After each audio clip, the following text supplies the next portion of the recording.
dammi baaraam.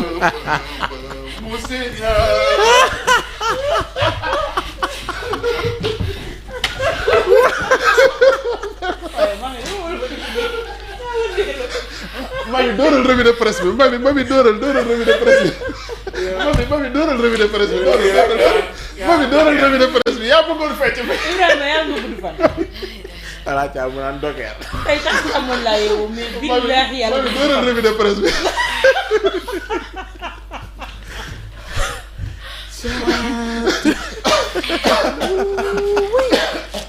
dóoral na dem dóoral revue de presse bi garaawul dóoral. Cob laa ñëwal journal bi ay la ok xanaa Ibrahima noonu dama may Ibrahima Sud Quotidien na ma tey la jëndati tey la lan tey la màdd. tey la 8 avril. waaw tey la màdd Ibrahima 8 avril. yal na yàlla gudd sa fan. ba nga ma joxee café laa xamoon ne di nga ma wëndeel lii ngeen mosu koo gis jox ma café ba pare wëndeel ma. mais xaaral Sud Quotidien. mami bi nga wëndeeloo loo yëg.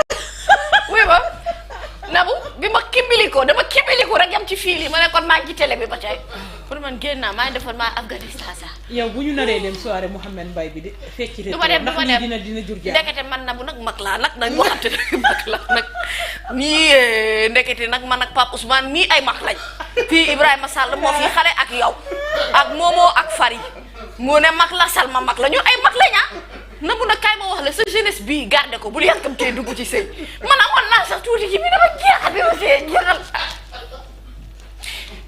oh c'est à tout prix y a plié wallaay je te le jure y a plié Sud Quotidien mu ne non cumul des fonctions de président de la République et chef de parti Diomaye allège le dialogue politique nii rek di leen bëggee di kontaan di ree jàmm yàlla na ko yàlla tuur ci Sénégal tuur ko ci Sénégalais yi nekk ci diaspora bi ak yi nekk ci continent africain bi àdduna wërngal këpp nous on aime la télé on aime ce que nous faisons on aime le partage yi ñuy def ak yéen on aime ça ce moment-là et puis l'enthousiasme la spontanéité la sincérité ci sunu ay rapport ak sunu ay internautes on vous adore nii la dee leen kaf di ree bu kenn mer Sud Quotidien kon mani nee na ci non Ibrahima Sall yàlla na ko yàlla fay non cumul des fonctions de président de la République et chef de parti Diomaye allège na le dialogue politique et puis développement de systèmes d'irrigation résilient et durable au Sahel 300 000 hectares de terre seulement aménagés ci benn objectif boo xam ne objectif wu 1 million la ginnaaw Sud Quotidien sëñ Babacar mu mag bi Khalifa yaay Daba Ndiaye Babacar Sadiq ñu ngi lay nuyu bu baax di la ziar Serigne Babacar Sy alors critique mu ñëw ci un premier ministre fort le pari inédit de Diomaye Faye professeur Ismaïla Madior Fall ginnaaw les législatives la dimension personnelle du PM sur les résultats loolu dafa induire benn changement dans le fonctionnement du régime politique lui c'est le président de la République. Lui, c'est le Premier ministre et qui plus est, c'est également le chef du parti Pastef. Pastef nag moom rek a dem ci élection législative yi. waaw da doon natt boppam pour xool ba xam ci wàllum politique fan la toll. ndekete Pastef nag du ñu tuuti ci réew mi du dëgg. New Deal technologique le Forum civil mu ngi nekk à fond la caisse ayca ñu dem. Walf Quotidien ñëw ci Sénégal FMI mu ne dans l'attente des bonbons pas bonbon tàngal Pape Ousmane. baal bu nu la waxee bonbon nga yaakaar ne tàngal la nuy wax. yaa ngi dégg ñu ngi xaar bonbon les bons blancs les bonnes propositions les bonnes idées en tout cas les bonbons d'accord Macky Pastef de miel à fiel ce n'est pas étonnant fallait s'y attendre ginnaaw Walf Quotidien ñu dem pardon kañ la woon miel bi. xam naa jamono bi mu koy jox avion bi di ko bàyyi mu dem umra ji te di ko wax ne ko ñaanal ma. loolu miel la. waa ñoom journaux yi ki ko bind surtout miel la ko jàppe xam naa fiel bi mooy déclaration Diomaye jàppul ne loolu mooy fiel bi tamit. L'info mu ne pacte de stabilité sociale les actes fu mu nekk nii ñu ngi les acteurs ñu ngi jeter li nga xam ne moom mooy les bases le Sénégal dafa nekk en pleine dynamique de transformation te jeté na igam les bases profondes réformes économiques yi nga xam ne succès bi dafa nécessiter benn mobilisation des forces vives de la nation y compris membres du secteur privé ak forces syndicales yi mise en place d'un pacte de stabilité sociale apparaître na indispensable pour ñu garantir benn climat social bu apaisé propice à l'investissement et à l'innovation mais également mu consolider les actifs sociaux pacte de 2014 bi tam yéenekaay bi nee na amoon na ay insuffisances notamment l'absence de mécanismes de contrôle et de suivi ay questions yu bare nag autant de questions yoo xam ne war na mën a tax ñu toog redéfinir un nouveau pacte syndicats yi li ñuy réclamer nag Pape Ousmane mooy la satisfaction de la plateforme revendicative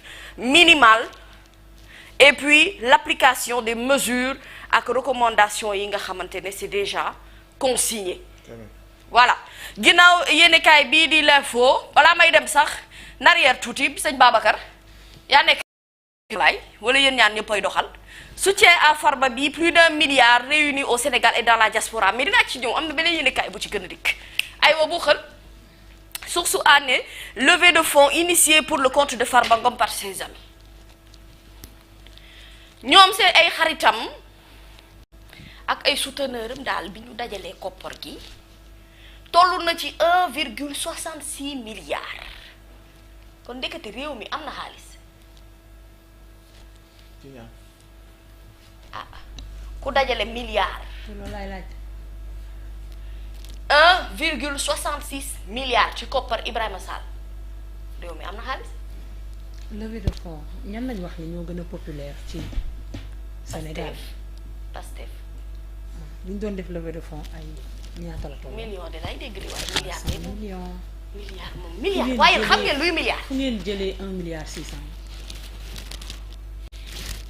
1 milliard. ku ko dajale lu ñuy. 666. d'où vient cet argent. millions. ah contribution ay hommes d'affaires nabu ay commerçants yu ñu établir fii ci Sénégal waxuma la États-Unis de fii ci Sénégal. ah Sénégal gi. waaw ñoom dajale nañu 270 millions. macha allah. tubarkalla.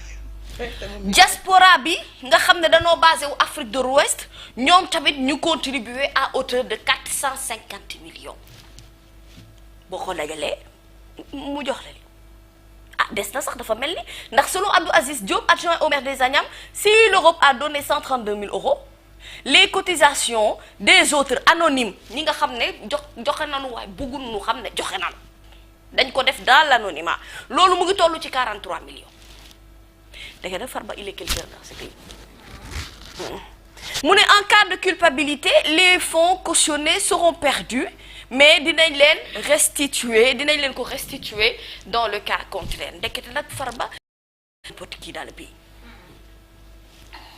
si Farba à lui seul fii Afrique de l'Ouest ak diaspora mën na noo boole dajale 1,66 milliard pour soutenir ko pour mu génn en termes de caution Farba tu n'es pas n'importe qui ah oui ça je te le concède nag.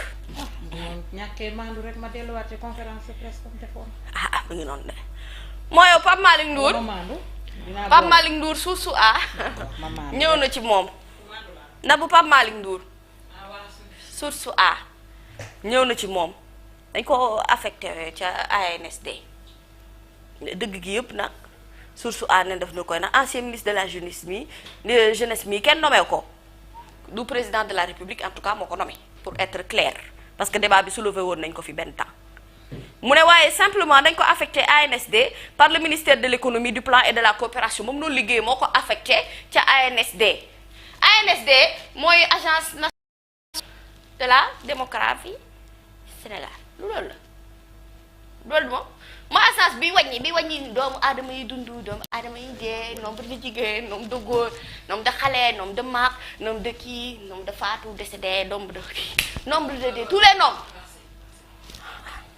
Pape Malick Ndour mi nag nee na moom dina dem rejoindre ANSD dès que note de service bi génn day dem liggéeyi ndax da ko affecté te loolu du problème nee na ce n'est pas un problème ndax comme c'est la même administration nee na amul problème bu ma xëyee damay dem liggéeyi tranquillement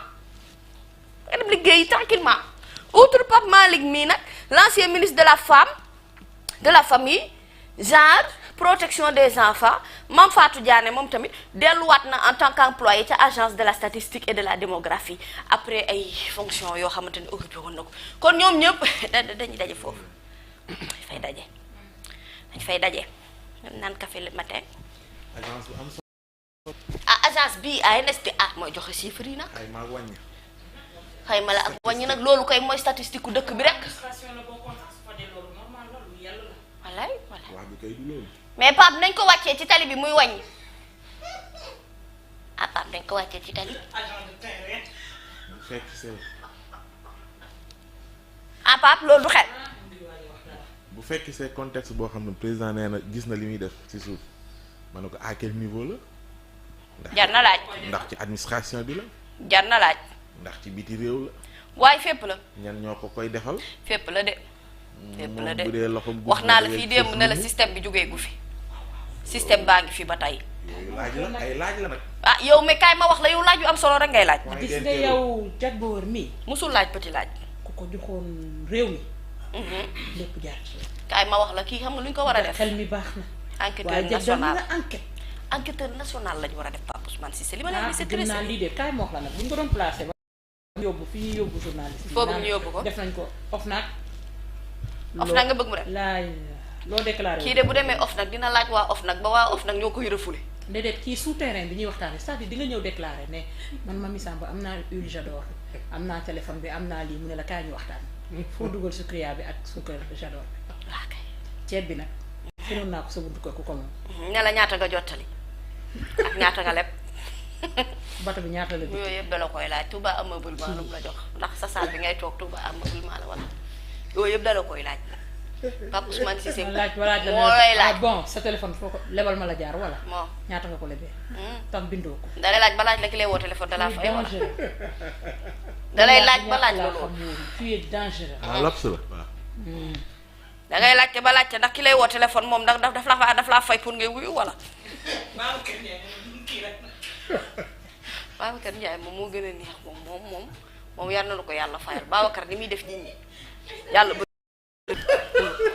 Pape Malick Ndour kon nag na note de service bi gën nag jàmm mais na nga nekk agent de terrain nag na nga wàcc bokk ci ñuy wàññi du dëgg yow de toute façon il est de jeune yi nga doon représenté te ba tey il est de jeune 10 90 loo war nga ko mën l'observateur mu ne PJF troisième requête aux fins de cautionnement Farba remet 44,8 milliards sur la table comment sonal Pape Malick ma xarit la nag boo sonal Farba mii remettre na 44,8 milliards sur la table ndax bu déglul observateur de li mu wax sax nag moo gën a diis li ñu doon traité sànq. 22 titres fonciers yoo xam ne récemment lañ ko expertiser déposé nañu ko démb ci altine gi ci table juge d'instruction Idrissa Diarra. bien immobilier yi ma lay wax ni 22 titres fonciers yi répartir nañ ko diggante Ndakaar Thiès benn dëkk ñaari gaar Mbuur Tëngéej bi Ibrahima Sall dëkk boole ñoom ñëpp xayma nag ñu ngi toll ci 43,802 milliards de francs CFA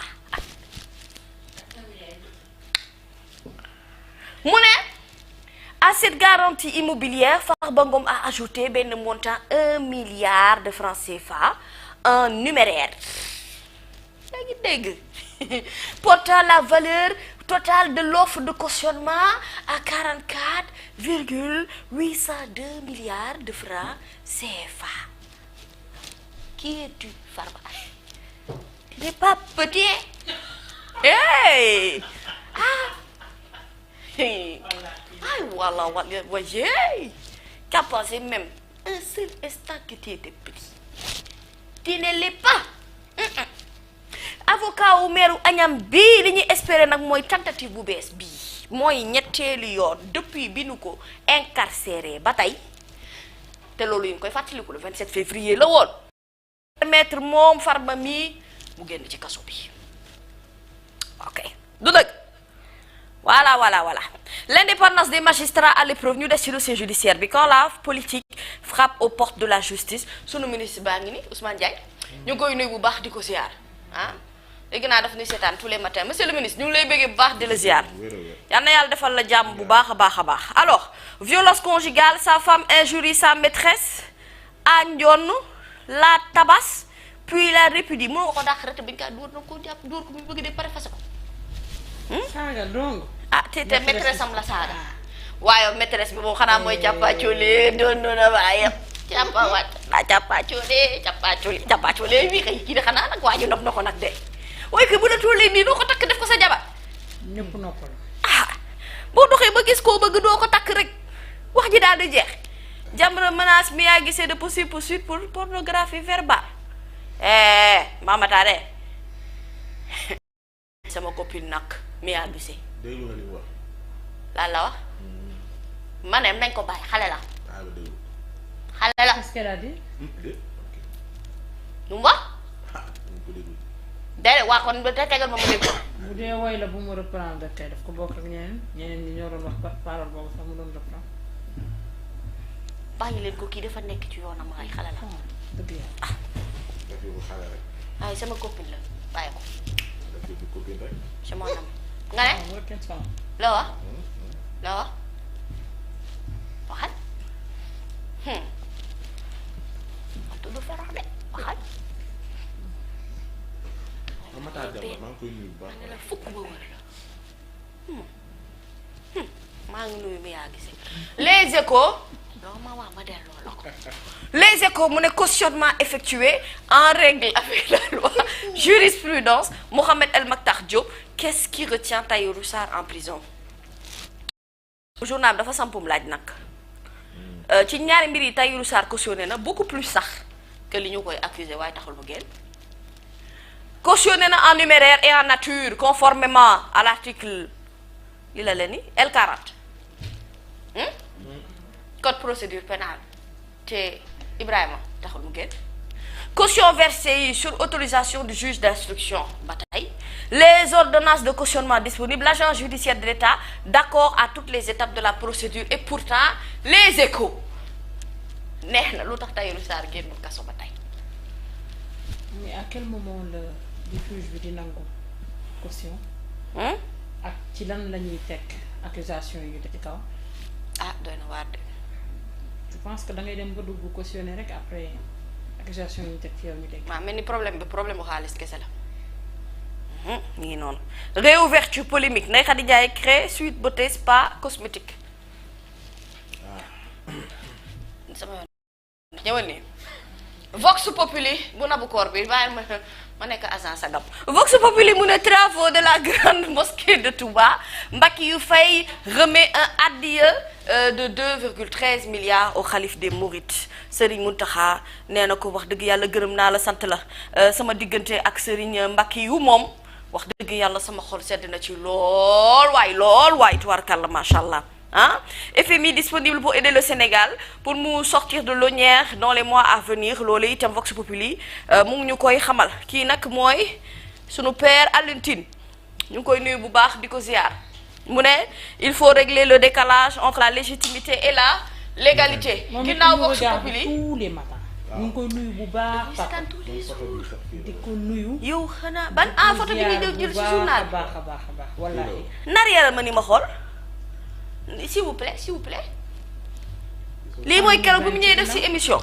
waa saa limite baa ngi nii ci ginnaaw. nit ku baax la wax dëgg seetaan tous les matins te. il est très gentil. doyen Alioune Tine xam nga lu ci neex benn yoon la lay gis. mu photographier sa kanam après fu mu la gis ci sa tur lay jaar. loolu nit ku baax moo ko ñu ngi koy nuyu bu baax. koy siyaar man defal na ma benn témoignage posté que ci comptam. témoignage ci sama jëmm ji. moo tax ma ne la nit ku baax la parce que ku baax rek mooy seeral nit mbaaxam quoi. man de benn yoon rek laa ko mës a gis te je pense siège u waa ji nu mu tuddati te mu rejoindre bu yàggul dara Ousmane Sonko. siège am bi rek dañ ko daan barricadé. Déthié Fall. ñu nuyoon te jour boobu Yewwi Askan Wi moo doon def conférence de presse et j'étais avec Pape Assane Seck waaye depuis lors fu ma gis sama tur lay jaar te nit ku baax la. ñu koy nuyu bu baax a baax. koy di ko ziar bu baax. Père Aline. et il le suit tous les Père matins. Aline a ngi. Père Aline Tine mi ngi nii de. kaay ma wax la de lu ko waaye wax it na nga toog xaar looy lu mu gàtt gàtt dina la ko bërëxal mu ko bëgg ci ay laaj dama laajal Pape Ousmane. xanaa mooy Père Doudou Wade. yaa jay da laaw ñaar ñooñu. maa ngi koy nuyu maam booy. Père Doudou Wade moom tamit namu nañ ko waaw Père Doudou nag ñu koy ziar bu baax a baax. wallaay maam nam naa la. Voilà ndeysaan. Le Témoin quotidien mu ne dénomination de l'avenue de Gaulle à l'honneur de Mamadou Dia en hommage contesté sur le plan juridique et éthique. De toute façon wax bi rek ñun neex na nu buñ ko matérialiser mu gën noo neex nu dem ñëwal waaye man fu mu ni positif rek. Direct News mu ne baisse cumulée du pétrole et du dollar qu'attend Diomaye pour baisser le prix à la pompe. waa lii nag intéressé na ma Diomaye looy xaar ay àdduna àdduna daal Pape Ousmane moo bët tànk rek àdduna daa gudd tànk de ay saan temps yi may lang car rapide boobu garaawul woon ci man am problème mais Diomaye ma ne wóyul Direct News ci laaj bi mu ne la prix à la pompe bi kañ lay waaj maa ngi dee de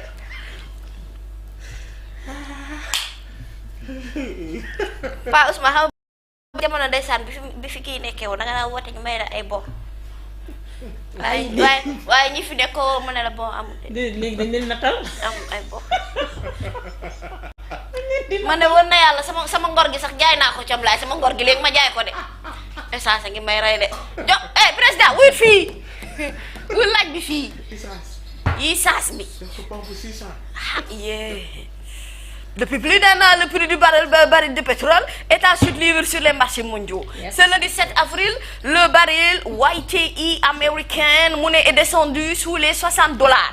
Environ 35 820 francs CFA du jamais vu depuis avril 2021. Président Diomaye, qu'attendez-vous pour baisser le prix à la pompe? En février 2025, le prix du baril était de $75,4 contre $79,3 en janvier.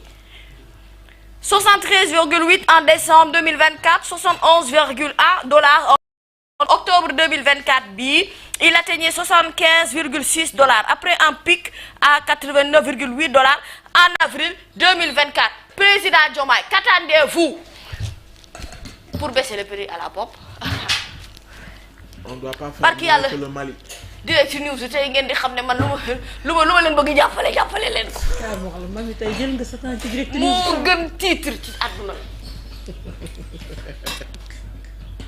Nabou ma ne la ba may lang car rapide boobu intéressé ma woon waaye dama ne depuis la courbe est clairement descendante depuis wuy Direct News de nee na depuis. yéen nag direct j'espère que li ma leen di défendre ni moo am. da ngaa mos à la pompe léegi. yee kaay ma wax la wuy ma sax sama pompe dafa épuisé man moo mën a dimbali rek nga dimbali waale ma te yàlla sonn naa ay man nab duma la ko nëbb naa est-ce que xam nga ku gàtti carrière man la naan xam nga man parfois lan laay wax sama yaay. boo amul nga def ci huile j'adore bi. réglé. day dem. maanaam nga réglé laa wax. attili bii nga jox li huile j'adore yëpp huile j'adore mënu ko. baal ma. parfois lan laay wax sama yaay.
ñaanal yàlla kàttanal leen j'espère que jafe-jafe presse bi yéen bokkoo leen ci. Inculpé hier par le juge Aziz Ndiaye ak frère am bii di Massata Ndiaye dañoo consigné seen ñetti kër yu nekk ca Ngaparu opérateur économique bi dañ ko mettre en liberté.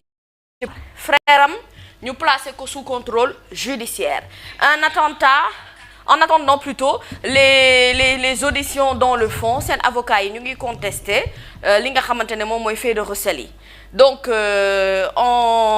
ne vois pas très bien depuis 2021 Lamine Ngom ak Atoumane Sy ñoom danoo daw ñaari figure clé yu bokk ci dossier bi liés par des mandats d'arrêt yoo xamante ne lancé nañ ko ay mandats d'arrêt internationaux voilà ginnaaw gi ñu dem ci beneen yéenekaay on y va Yoor bu Serigne Saliou encore un autre quotidien qui fait un travail formidable mu ne Yoor ne justice la controverse autour de la posture du ministre Ousmane Diagne laxisme wala intransigeance j'espère que du ci benn ci ñoom ñaar on l'espère c'est un bon ministre quand même du dëgg voilà quand même je ne veux pas que ça sonne comme un acharnement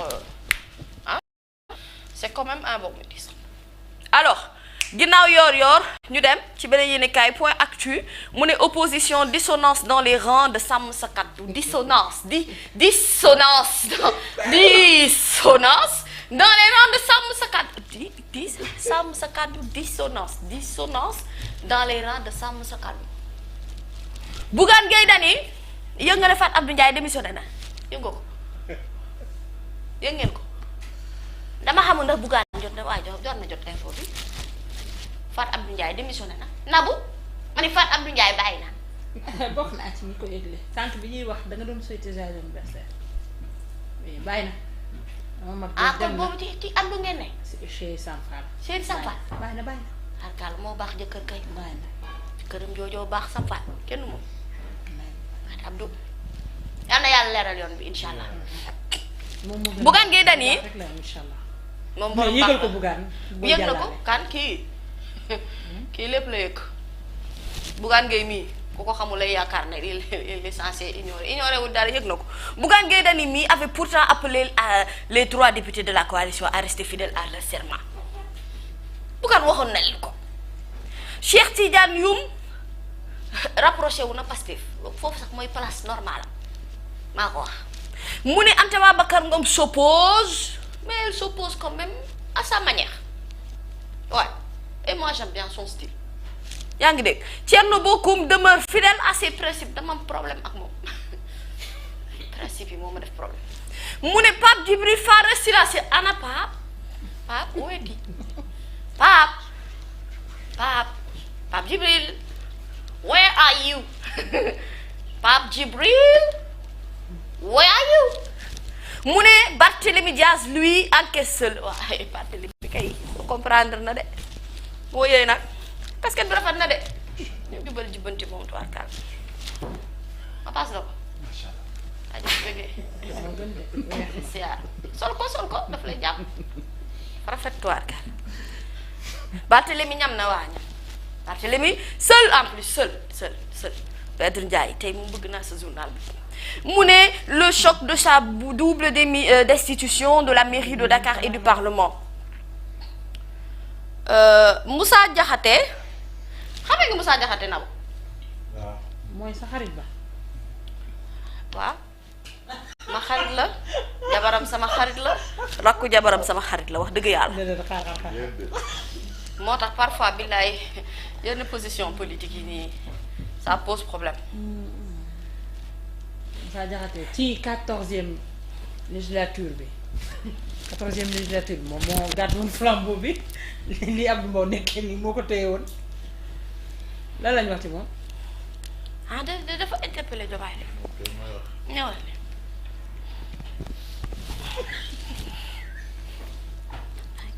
kàcce dama rey de le quotidien mu ne le Sénégal se dédouane les États-Unis imposent leur taxe au monde dama li ngay def tous les pays du monde affectés tentent de se réajuster. La fin de l'AGOA risque d'aggraver la situation de pays comme le Sénégal.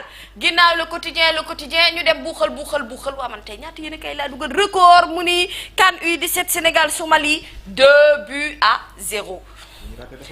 Les quarts et le Qatar validé, c'est-à-dire quart de finale Coupe d'Afrique, Coupe du Monde également inchallah Qatar validé. U17 yi vraiment ay jàmbaar lañ de.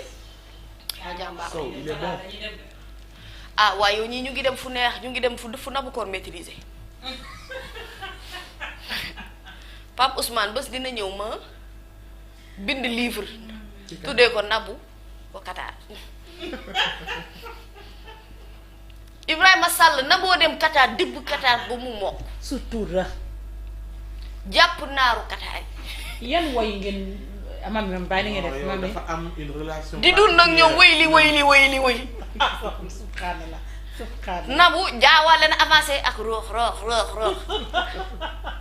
Nabou li mu wan waa Qatar c'est-à-dire robot Qatar yi sax xamee nañ Nabou ñëpp a ko skale naan na seen si daal seen yàq leen keteme ginnaaw record ñëwal ni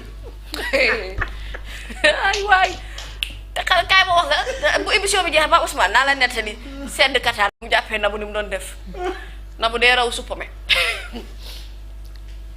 Nabou mooy sosal billaahi loolu moom da nga fàtte bu nga duggee ci centre commercial sàcc seen pili ko fàtte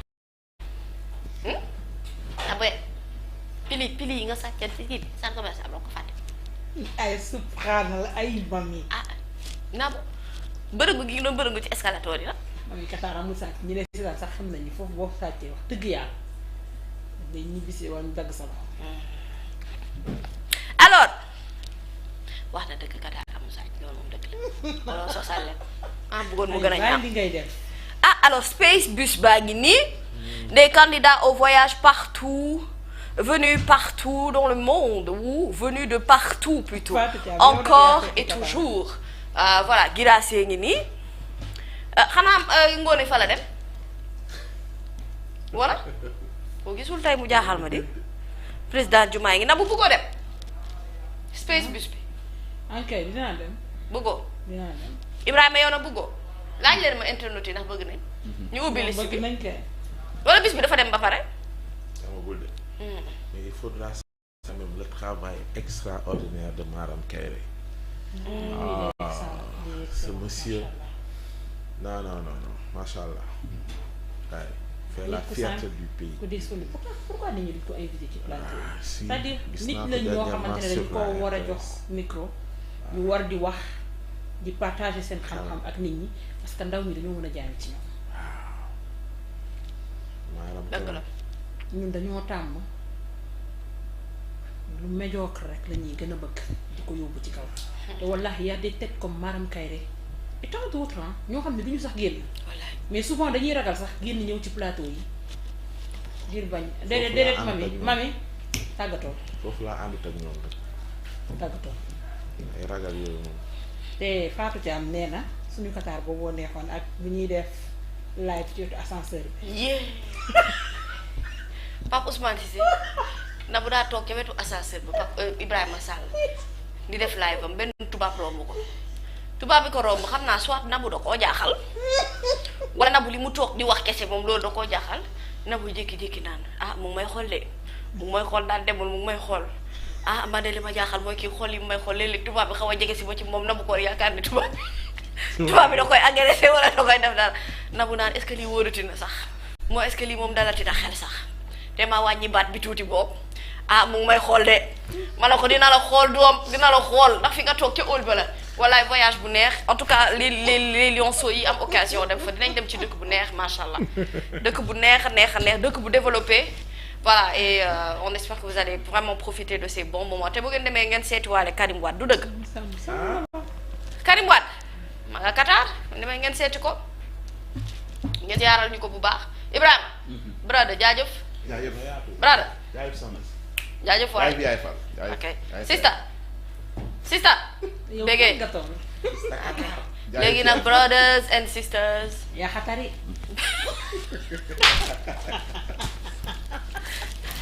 yàlla teg boobu. maam Thierno Mbaye depuis Ziguinchor mi ngi lay nuyu bu baax na ko. nuyu ko bu baax maam Thierno Mbaye ñu koy beral